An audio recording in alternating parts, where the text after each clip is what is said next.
Buenos días, profesor Ortiz. Buenos días, compañeros Jesús y Chiro. Esta es mi exposición, mi tema, que más que nada este paper trata de hablar sobre las variantes que presenta el Hen-Shox y les miden a ellos el nivel de hormona de crecimiento, el nivel de factor de crecimiento parecido a la insulina y cómo responde el tratamiento con hormona de crecimiento a estos pacientes que tienen una variación de Hen-Shox. Como introducción nos menciona cuál es la función del Hen-Shox, que tiene una función a nivel de los núcleos de los condrocitos, evitando su solidificación, favoreciendo así el crecimiento. Entonces, si hay alguna lesión o alguna mutación que tiene este Hen-Shox, esto se ve alterado y por lo tanto también la altura se ve alterada. Ahora, tenemos que la bibliografía nos muestra sus antecedentes de que pacientes que presentaban talla baja idiopática se les encontró que esta talla baja idiopática se debía a unas lesiones de Hen-Shox. Ahora también está otro paper demostró que los pacientes que tenían alguna mutación o de lesión del Hen-Shox, el tratamiento que se les da a ellos es el tratamiento con hormonas de crecimiento. Por eso acá quieren evaluar cuál es el efecto de este tratamiento con hormonas de crecimiento, si sirve, si no sirve. Así que continuamos. Evaluaron cuál es la prevalencia de ya trabajos anteriores que han analizado el Hen-Shox en niños con talla baja, y la prevalencia aquí era de 2 a un 15%. Entonces, lo que ellos van a hacer es medir los niveles de IGF-1, proteína unión al IGF, la respuesta a la hormona de crecimiento y los niveles de hormona de crecimiento que presenta. Y acá está su población, ¿no? Tuvieron unas 403 a los cuales se les midió el Hen-Shox a ver si tenían o no tenían alguna mutación o de lesión, y se clasificó así. Shock positivos son los que tienen alguna sustitución o de lesión o duplicación del Hen-Shox, y shock negativo son los que no tienen ninguna mutación. Entonces aquí tenemos 272-83, y de los cuales, de los que no tenían ninguna mutación, los que tenían talla baja idiopática son 91, pero de los que tenían alguna mutación, los que tienen talla baja idiopática son 33. Entonces, en lo cual acá la prevalencia de este trabajo fue de que del total, que son 124 niños que tienen talla baja idiopática, 33 tenían alguna mutación del Hen-Shox, que es un 26.6% de la prevalencia, que es mucho mayor de lo que refiere la bibliografía. Ahora vamos a ver al medir los niveles qué resultados obtuvieron. Por ejemplo, estos niveles de IGF-3 de proteína unión al IGF, las personas que tuvieron la deficiencia parcial, que son estos porque lo dividieron en tres grupos: los que tenían deficiencia de hormona de crecimiento, deficiencia parcial de hormona de crecimiento y talla baja idiopática, que es cuando tienen la hormona de crecimiento normal pero tienen talla baja y no se sabe por qué. Entonces se vio que los niveles de IGF-3 estaban bajos en los pacientes que no tenían ninguna mutación y tenían una deficiencia parcial. Y también acá en una comparación de talla baja idiopática se demostró que en lo que respecta a estatura, los que tenían alguna mutación tenían una estatura más baja que los que no tenían ninguna mutación, y esto es estadísticamente significativo. Como otros resultados, otra tabla de resultados, y acá. ¿Cómo está tu agua? Está bien.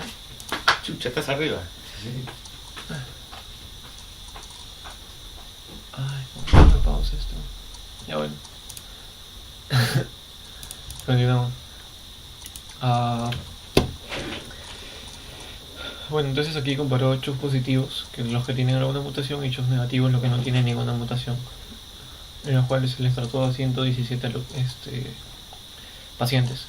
Se midió el crecimiento de la velocidad de crecimiento, en los que se demostró que los que tuvieron mayor crecimiento fueron los que tenían una deficiencia de hormona de crecimiento, y los que no crecieron tanto fueron los que tuvieron una talla baja idiopática.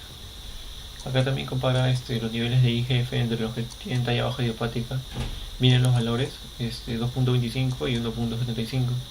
Esto no es estadísticamente significativo, pero muestra una gran diferencia entre los que tienen mutación, que son los que tienen menos, y los que no tienen ninguna mutación, que son los que tienen más.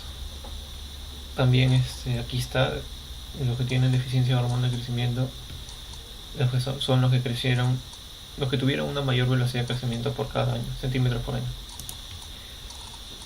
Como resultados, aquí se les trató con hormona de crecimiento por 2 años para ver cómo iba su crecimiento, pero al final llegaron a la conclusión de que no hubo diferencias entre estos grupos luego del tratamiento, por más que haya sido 2 años con un tratamiento con hormona de crecimiento.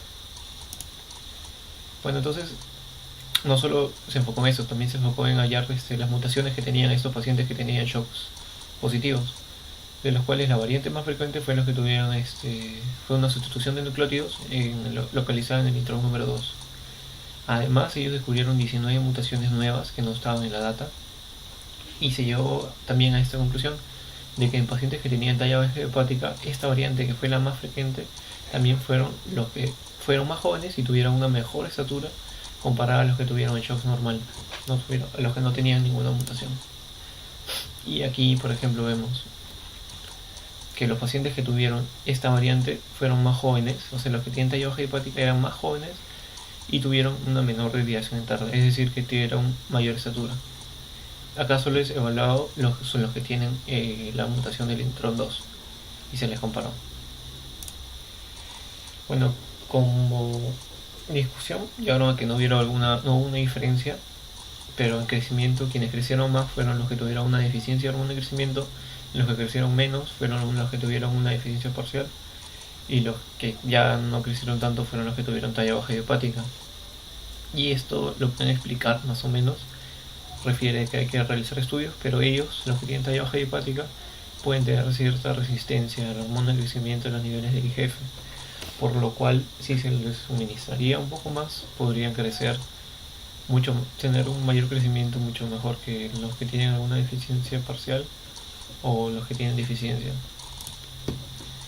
Además, se encontró que después del tratamiento con hormona de crecimiento, después de los 2 años, los niveles de IGF-1 se habían elevado bastante, y que esta ausencia de diferencias también quizá puede ser porque justo los que ellos evaluaron tenían una mutación, pero esa mutación no tenía ningún impacto clínico, por lo tal a lo cual si les suministraban hormonas de crecimiento no iba a haber ningún cambio. Bueno, eso es todo. Espero que haya servido. Bueno, más que nada nos ha servido para saber de que posiblemente haya alguna resistencia en estos pacientes que tienen hormona de crecimiento, y que más que nada es importante esta parte, ¿no?, en la cual nos habla de las mutaciones que hay. Y bueno, puede ser como referencia de acá, enfocarnos más en el intrón 2 de este trabajo. Nosotros también podríamos hacerlo en las muestras que tenemos y evaluar cuáles son los niveles que presenta, cómo está yendo su desarrollo, y todos esos datos habría que pedírselo al doctor del Águila, que creo que sí los tiene en sus historias. Bueno, eso es todo. Gracias.